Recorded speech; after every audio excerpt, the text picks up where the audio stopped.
He's rocking away, as were the players on the stage tonight. Good evening, ladies and gentlemen. Welcome once again to Game Shot, the Fallout Bar, with myself, Jack Garwood, and the one and only Mr. Lee Boys from yet another absolutely roasting day here in the UK. Honestly, it's ridiculous. It is ridiculous. I have got little bits of anything to just wipe the sweat down when you're in Winter Gardens. Everyone's got the fans out, the 180 fans, the signs, anything just to fan down. So much water on the table. It is so warm and only getting warmer. I'm going to use your words from yesterday and pray for a thunderstorm at some point tonight because we need one, mate. It's clouded over a couple of times, and I've been like, you know what? Here we go. The air is going to clear, and I am so here for it. And as a man who is approaching 20 stone because of my diet and lack of ability to exercise right now, it's just not good. It is not good. Some of us are in a world of trouble here. The only comfort I've got is that somewhere, I believe Phil Bars looks worse than me because he's ginger and he can't go in the sun. So, you know, that's the one thing keeping me going through this weather and through all these shows. Enough nonsense for now. We'll get on to that when we talk about game number 2 tonight, no doubt. Welcome once again to everybody in the chat room to the Fallout Bar in association with our partners at Betfred, the title sponsors of the World Matchplay this year. Dan, that is an absolutely horrifying thought. Maybe the finals will be played in Betfred bikinis. Nobody wants to see that. Especially with some of the players still left in. Yeah, not a pretty sight. I'm sure Missy might enjoy a look of Dimmy versus Nathan Aspinall in bikinis, though. You never know. We know what she's like. She's in the chat room as well, as is G's.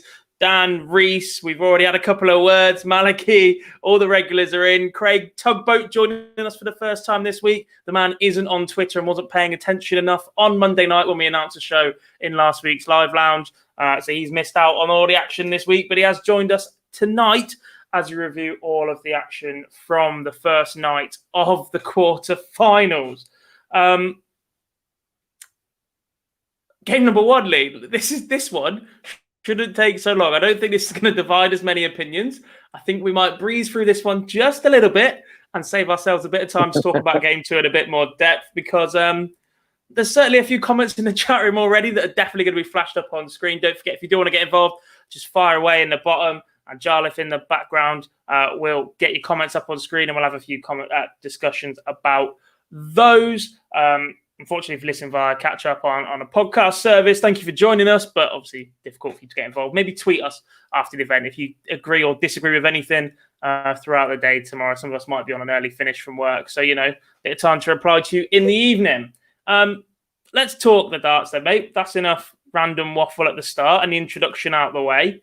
Game number 1, Christoph Ratajski 16, Callan Rids 8, and like we said last night in the predictions, if these two carry on playing the way they have in the tournament so far, this goes one way. And they carried on playing in the same way they have in the tournament so far, and it went one way. Yeah, and it was the early stages were crucial in this one, as we both said yesterday they were going to be, because if we'd sort of stuck with him, then maybe there was that fan involvement, I guess, at some points. But because Ratajski had that little run, we didn't have that, and then I think what we had is the fans had a little bit of quiet and prepared themselves for game 2, obviously, which we will touch on shortly. But I think overall, firstly starting with Callan Rids, I've seen the tweet he's put out, and I'm not sure which one of us mentioned it, but it was said about Callan Rids, if he was offered the quarterfinal spot at the start of the week, he would have certainly snapped your hand off for it. And the reception he got and the number of fans that have supported him and will continue to support him now because of how he's performed this week and beating Rob Frost will certainly be a highlight. So I don't want to go too harsh on Callan Rids, but playing in the quarterfinal at the match play, averaging 88, you're not going to win many leads. I'm surprised with 8, but fair play then to Ratajski, who is certainly one to watch. He's not going away. His performance isn't really dropping. It's still around that late 90s mark. There's a bit of trouble with some doubles, but overall a very, very solid performance by Ratajski, which he's going to go under the radar. A bit like we said about Peter Wright yesterday, down under the radar. Ratajski will tonight because of all the fault that's been on day number 2. And that probably suits the Polish Eagle down to a T. I want to touch on that Callum Rydz that you said he'll absolutely snap your hand off for a quarterfinal. He's averaged 82, 92 and an 88 to get there. He is a far better player than that. We've seen that. He's won a Pro Tour title. We've seen him throw the most ridiculous averages. The heat, the stage, the crowd, all that returning. Just not quite clicked for him this week. But he's picked up a fair chunk of prize money on his way to a quarterfinal. Yeah, and he's got to take the positives of this week. Obviously, he'll be disappointed initially, but he's got to take the positives. You've hit the nail on the head with that one. He can perform so much better. You don't win a Pro Tour event if you can't play to that standard, because to win one of those, you've got to win so many games against top players all in one day. So we know he's got the ability, and it's only going to put him in a great position moving forward. Once he's back on a main stage, the experience he's got from this week, whichever stage that will be, but certainly if and when he returns to Blackpool in coming years, it will certainly help the experience he's had this week.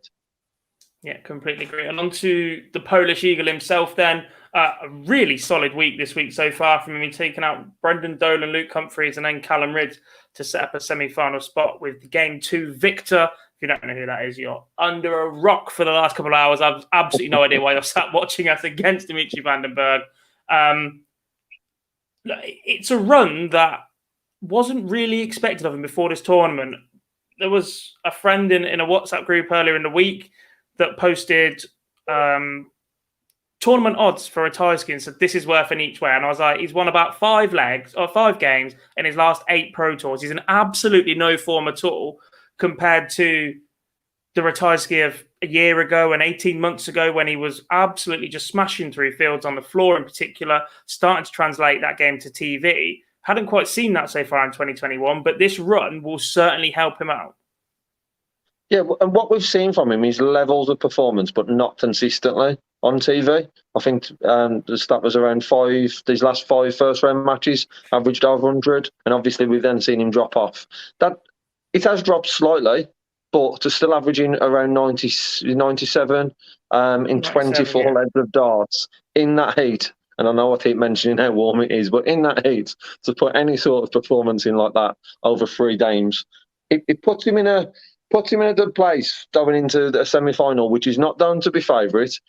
He's not going to have the support of the fans then. But he hasn't had that since round 1, so I'm not sure why that would be any different. However, I did see one Polish lad. He had about 4 fans that he was able to sneak in on the top balcony.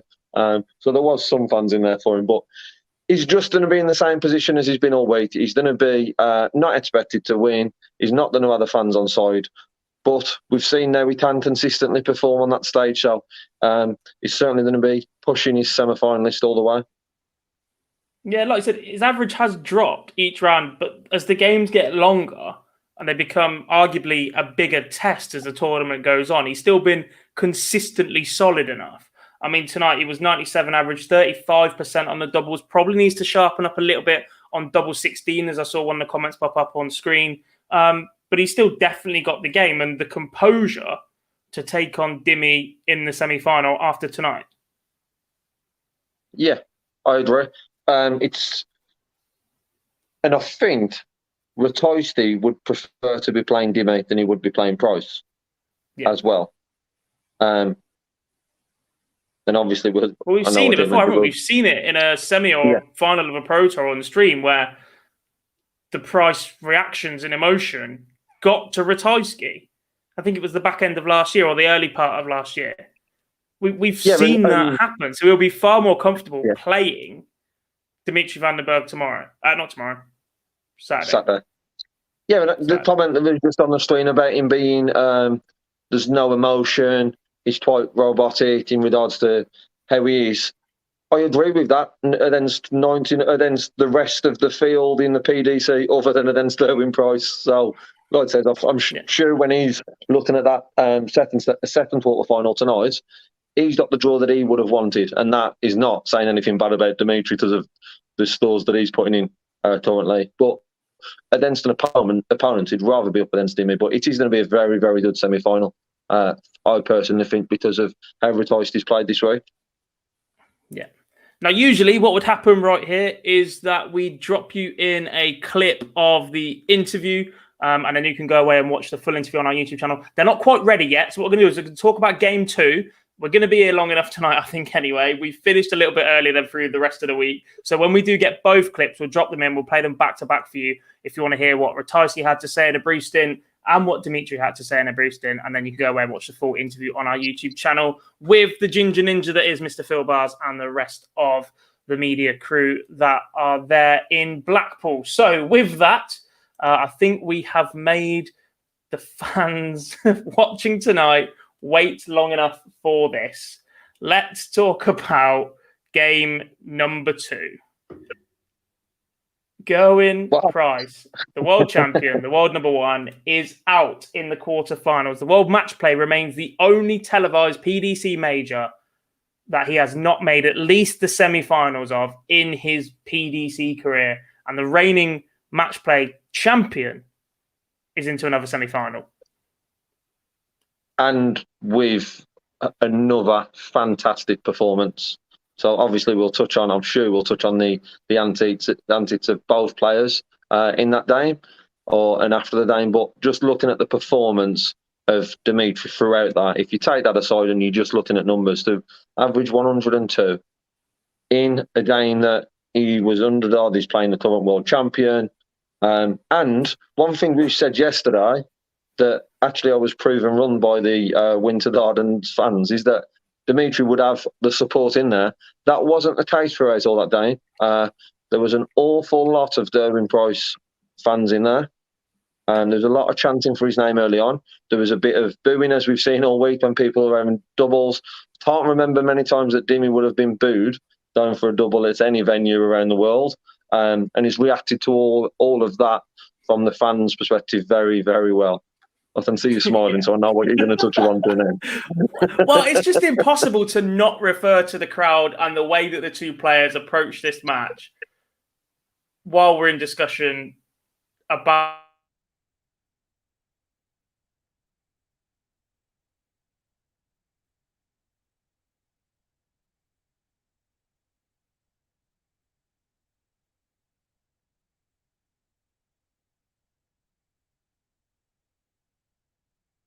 Have we lost Dob? It seems like we have lost Dob at a point where we are going to be talking about the antics of tonight's match. And not only that, if any of you are following Dob on Twitter, you'll already see Dob's opinion on that. But it seems like we have lost him. Just bear with us one sec. Jar, have we got Dob coming back? Or is it just myself? It seems like at the moment we're not going to have Dob. So I guess the talking points, and I'm sure Jar will share up on the screen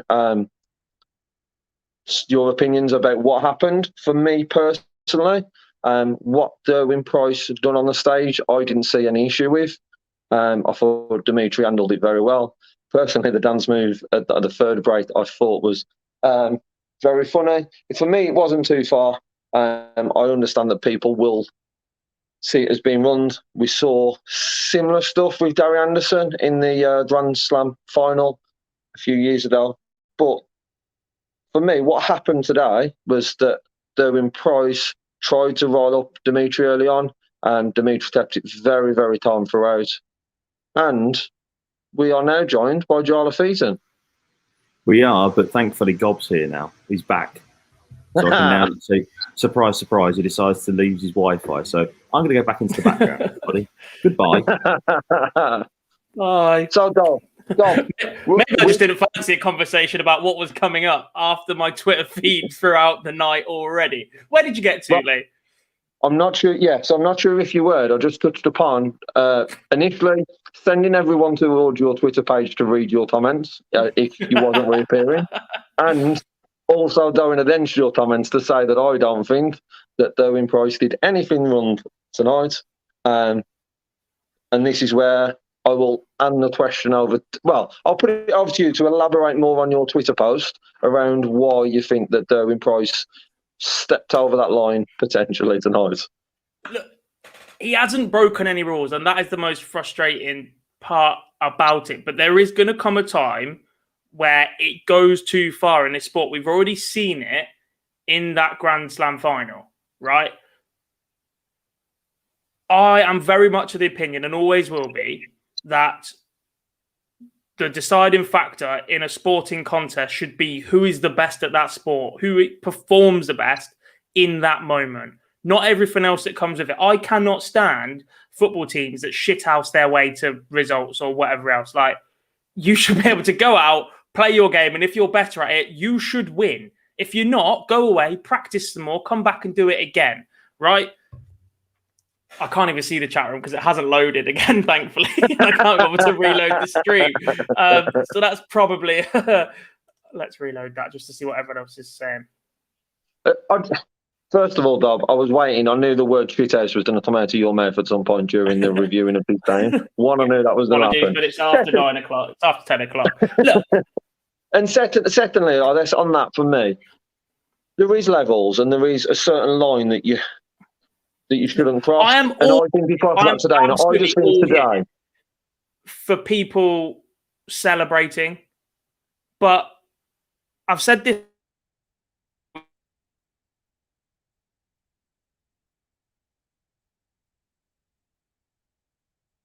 Surely Dob hasn't, his Wi-Fi hasn't done it then.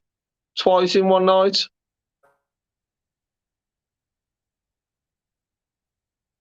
The perfect time for the Dob to be quiet.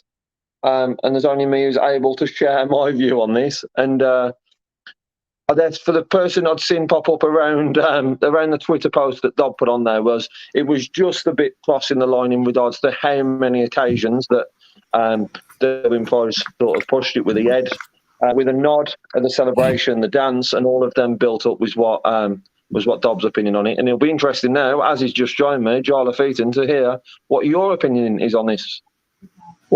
So what, we're talking about the Gerwin Price versus Dimitri van den Berg antics. Is that what we're saying at this point? Yeah. Talking about, did Derwin Price cross the line no, tonight? Of course he didn't. Nonsense. No, he didn't cross the line. Gizzy was perfect within the rights to do. The sport want entertainment. That's what you want from a game of darts. And that's what delivered. I don't think that Gezi crossed the line. I don't think Dimi crossed the line. I thought Dimi was sensational. I thought that we'd see what we get from Price, and we would beat it, and he would deliver it. But off the back of that, I've got absolutely no issue with what Gezi Price did tonight, and I've got no issue with how Dimitri handled it. They played the game of darts.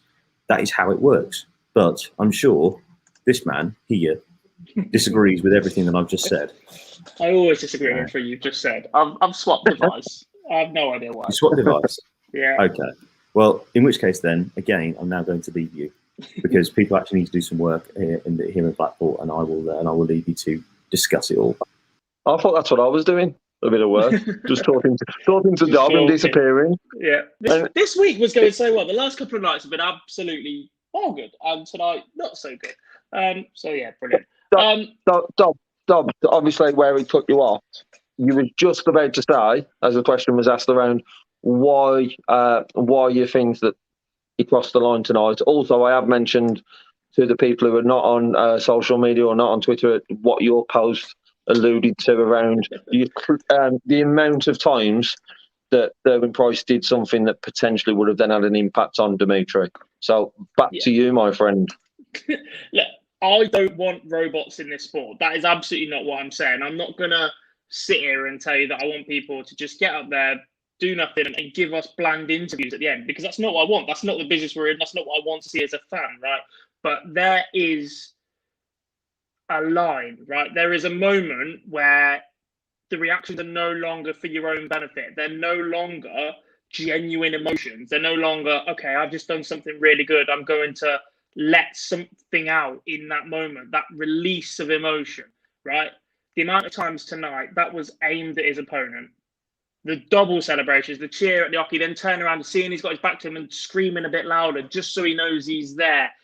Look, it sounds a pathetic comment, right? But Sky went back to it at one point. He's on the hockey, he hits something, he gives it like that flick with the eyes and whatever. Like, that is meant to intimidate your opponent. 100%. It just is. There's no not sure need that- for it. And Dimmy tonight has absolutely shown the blueprint on how to beat it and how to get over it. And there are people going, well, MVG gets away with this and whatever. MVG was called out just as much at the start of his career, and it just became a waste of time calling him out because we've allowed it into the sport, and now we're allowing it at an even bigger level. This is the next step from what MVG used to do, in my opinion. No, I think there is times that Price has stepped over the line, one of which obviously we've already mentioned was the Grand Slam final. Personally, tonight, I don't think they did. Being there watching it, I don't think they did. It added to the atmosphere. I'm not saying as a player, as a fan, I want to see it, but I don't think it's ruined what was done by those. It's entertainment. It's going to get people watching, 100%. But it's gamesmanship. We don't accept gamesmanship in any other sport. We call it out straight away. Somebody's wasting time or diving in football or whatever else in any other sport, we are slap bang on it as a nation, almost as the world. Right, the Italians got absolutely slandered for the way they saw out a game in the European Championship. I think it was the quarterfinals, right? Yes, yeah.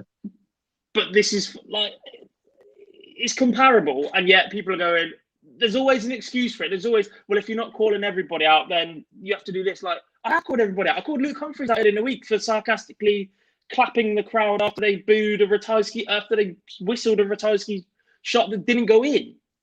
I called others out. I called Dimitri out this time last year in the final of this event for deliberately slowing the game down. I've seen comments tonight saying that Dimmy did that, but the difference for me between tonight and last year, and last year at the Grand Slam in particular, in the groups at the Grand Slam last year, Dimmy played at a ridiculously high pace. He was in, bang, bang, bang. It was absolutely magnificent to watch. And he got to the knockout stage, and that completely changed. And that was for the benefit of his opponent. 100%. If you can mix up your pace like that, that's not a you thing. That's done for the benefit of the person that you're playing to try and get an edge. Tonight, he was consistent pace with how he's thrown all tournament. That's not for the benefit of anybody else. That's his pace for this week. And that's the difference, I think. Early on, I'm not sure. Early on, I thought it was slower than normal. I thought it was slower than normal in the first 7 or 8 legs. I thought it was very, very slow. And we spoke, going back around sort of the slowness of a player, we spoke about Mensur Suljovic. I can't stand slow players either because it's not entertaining. It disrupts people's rhythm. The sport is so much better at pace. It just always has been and always will be. And the problem with slow players is they have all the control. There is absolutely nothing anybody else can do to make them go any quicker unless there's some sort of rule or regulation or pushing from the PDC or the officials, and it's just not going to come. It's just not going to happen. And look, this is obviously going to divide opinion. It always is going to divide opinion. But the lack of authority from the officials nowadays, there is. Look, I'm not expecting them to shout "best of order" as if it's at the lakeside and there to be dead silence like Martin Adams required to play darts a couple of years ago, right? I'm expecting them to allow noise, and that's part of the product of the PDC at the top level of darts. But there comes a point where this is people's livelihood. There's serious things on the line, and that shouldn't be decided by a couple of idiots whistling or screaming or doing something while you're on your throw. That should always be a right given to the player that they're allowed to go up and hit what they are aiming for, and it is up to them if they hit or miss the target. It should never be decided by anybody else. Yeah, and when you look at that, there's 3 parts to it tonight anyway. One, the fans, and I don't want to say all fans, but it is the odd one or two who's whistling or shouting at an inappropriate time. The second part is what Derwin Price did, is it right or wrong? And the third part is, was Dimmy deliberately slow? As I haven't been on Instagram to see Derwin Price has put, but supposedly he's put a snail emoji on there. Instagram, but it's going around the rest of social media enough. I didn't even have to go on Instagram. You knew it was going to appear somewhere. Yeah, of course it was. And for me, there's those 3 things for me that are the areas. And the pace of play, I haven't got an issue with Dimitri. However, just to say, I do think personally he was slower tonight than what he has been. But I think players are, well, within the rules, they are able to do it. like we saw in the World with Mentor, they are able to do it, and it benefited Dimitri today, so why not do it? With Owen Price, I think he didn't take it too far. I was concerned he was going to, because at that stage we'd only played 15 lads of darts, and at that point he gave the fans a massive roar. The little dance that he done, I don't know if I want to call it a dance, but it was a movement. But for me, what Price did for me wasn't an issue, because I think we've got to see that emotion from some players. We've got to see players amending their game slightly to beat their opponents. I know a lot will go up and say, I'm just playing the board, but we know that's not the case. We spoke earlier about Ratoisti having a knock-on effect when he plays Price. So people don't, and fair play to Price. He knows that he can rile sort of people up, but full credit must go to Dimitri today, because what a mature performance with all that happening.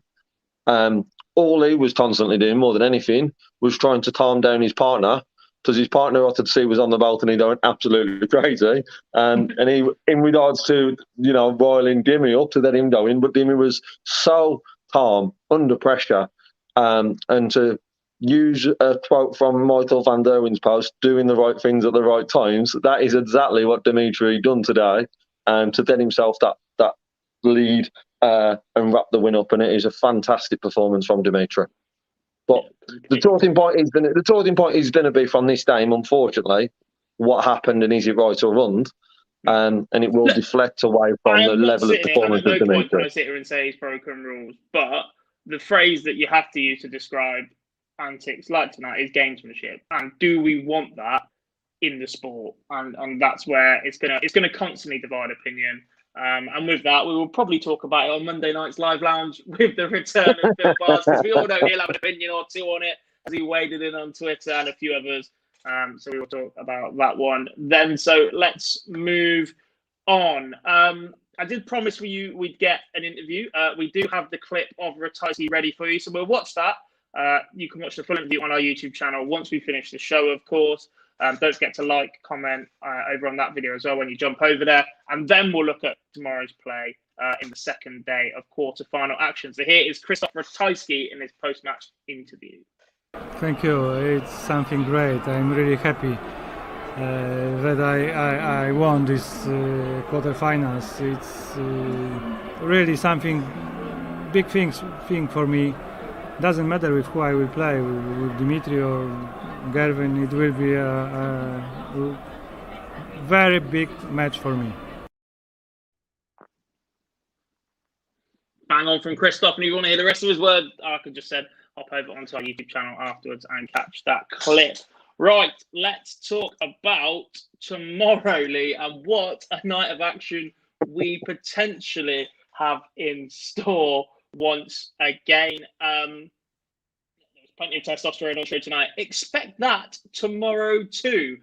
Game number 1 on stage, the former world champion Peter Wright against a man whose recent record without picking up the trophy at the World Matchplay has been pretty good. Bully boy Michael Smith is in the hunt once again for his first TV major title, as he likes to call it, because he doesn't count that US Darts Masters that he picked up. How do you see this one going tomorrow, mate? I see Peter Wright potentially slowing Michael Smith down on the topic that we're talking about this one. I see Peter Wright potentially slowing him down in that one. And tomorrow night on the show, you may be having a conversation around the slowing down. I'm going to bat against him then. I don't know if I bat him to win a game this week, Michael Smith, when he seems to have gone on that run. It's hard to talk about Peter Wright in any sort of either previewing a game or reviewing a game and not mention the darts, because we have no idea. He probably right now has no idea what he's going to use. But I just think Peter Wright will get the better of him. I'm going to edge towards a 16-13 win, Peter Wright. A very close game. And what I'm thinking will be an absolutely fantastic night of darts tomorrow. Yeah, Wright won 4 of the last 5 in the head-to-heads between these two, including a 10-6 victory last time out at Players' Championship quarter-finals. That was without a crowd. Bully Boy seems to love the match play, though. He absolutely loves being up there. He's made finals without playing well. He's played bloody well up there on stage at times too. A really, really solid win in the last round for him over Jose de Souza as well. For me, though, tomorrow is all on Peter Wright, and it's what he goes up on stage with. He just come through two very, very good games, or two very, very good performances from himself. 99 average against Danny Nopper, absolutely blew him away 11-2. 10-2, 11-5 over Joe Cullen, 105 average for snaking that one, the best of the tournament so far. And yet after the match, the first thing he was doing was saying the darts weren't flying through the air properly. And if he comes up there with something different after he's having so much form of these, picked up the last Pro Tour title before the match play and has now won 2 convincing games of solid averages, if he starts getting into his own head ahead of this game tomorrow, then he could be in trouble. That being said, I'm going to go with you. I'm going to go Peter Wright, and I'm going to say 16-11, I think, for this one. If Smith's going to get over the line, if Smith's going to run this even closer, he has to find 180s again. I know he found a fair few in the last round, 7, I think it was, but none in the first round. His doubling has been very good, and he has to continue that again tomorrow. So if that starts to drop off, Peter Wright will absolutely punish him to the hill for it. The final semi-final then. What a game this could be too. Quarterfinal. Not quite semi-final.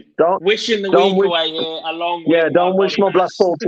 Don't wish my Blackpool week away, please. Then we start around one of them for the rest of the week, aren't you? So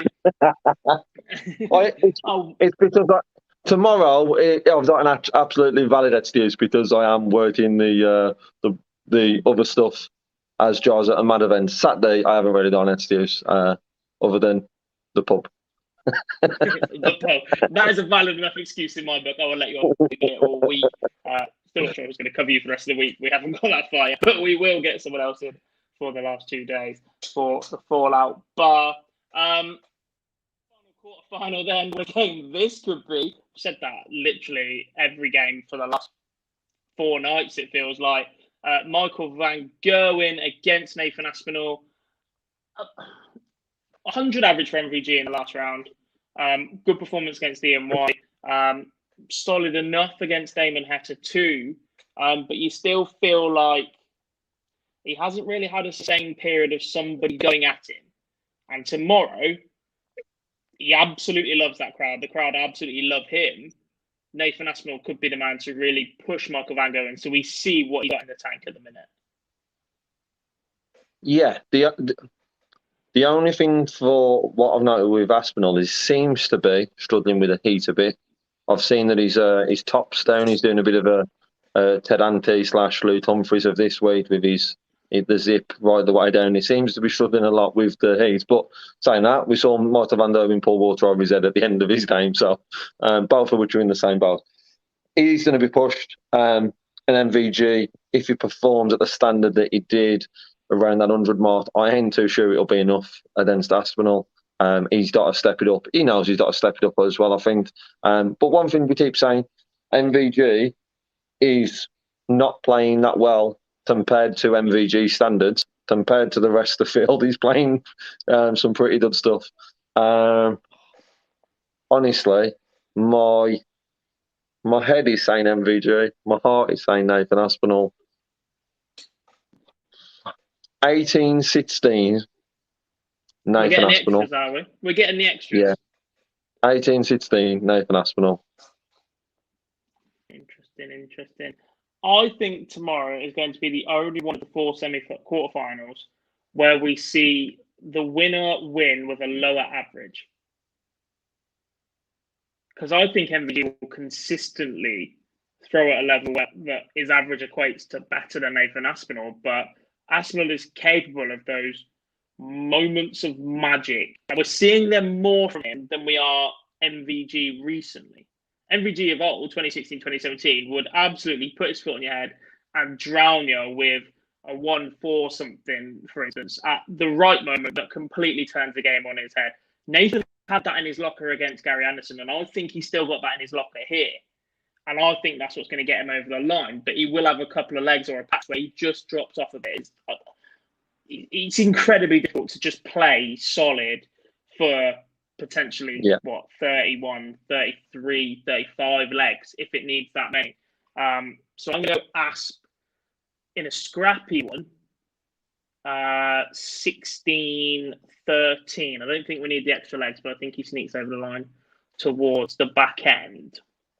I will just add, Dob, that both Michaels owe me a drink for backing them both to lose, which means we are going to see Michael Van Der Ven, Michael Smith semi-final on Saturday. I mean, you've been absolutely bang on being wrong all week, so this would not be surprising at all. There's probably people absolutely murdering you in the chat room right now for backing their man as they want them to win. With your luck and recent record. But that is it once again from tonight's show. And unfortunately, as we just mentioned, that is it from Lee Boyce for the rest of the week. Mate, you've been absolutely superb so far. Hope that you get to enjoy the madness for the rest of the tournament and enjoy it as a fan. What we can also offer you as a fan right now, because completely forgot about it, is Dimitri Van den Berg's interview. That clip is in, so we're going to play that for you now, and then I'll do the exit outro for you guys and say good night. I just was prepared for whatever he was doing. I said it to myself that if he's not going to win on the strength that he has and how great he is, he'll be showing his experience. And I'm really happy that whatever experience he was trying to use against me, that I could step above, I could raise above, and I could win the game. And at the end of that, that's why I gave it a big in. That's why I was like, now you're allowed to give all the energy out of yourself and just yell everything you have inside of you. And the crowd loved it too. I loved it. My missus loved it. Back in Belgium, everybody loved it. And I think around the world as well. So, yeah, I think I'm ready for the next round, especially after tonight. You're not wrong there, Dimitri. I think if there's one thing that we could all take away is that people either loved or hated tonight. They're all talking about it massively. Yeah, completely echo what G said on screen right now. We miss you, Lee. Outstanding job, mate. You've been absolutely superb this week. As of you, chat room, thank you very much for joining us once again this evening. Thank you if you're listening back as a podcast on your favourite podcast provider, where this will go out, even though we had the slight hiccup in the middle. Jar can possibly do some editing madness as he does. Thank you very much to all our sponsors involved this week. Once again, to Modus, Red Dragon, Winmore, and Betfred, the title sponsors of the World Matchplay, for making all of this possible. Don't forget to head over to our social media to keep up with everything, the review, the roundup, and the preview, and all of that, and all the interview clips will be on there for you. Like the video, please like the video. It helps us out massively. And subscribe to the channel so you don't miss us going live anymore. Tugboat, I know you're clearly not subscribed because you've been live all week and you've only messaged me tonight saying, oh my God, you're doing a show. So, you know, that's the benefit of being subscribed to the channel. Hit that bell icon and you will get notifications every time we're about to do a show. From myself, Jack Garwood, and from Mr. Lee Boyce, thank you very much, ladies and gentlemen, for watching once again. And we'll see you all tomorrow night.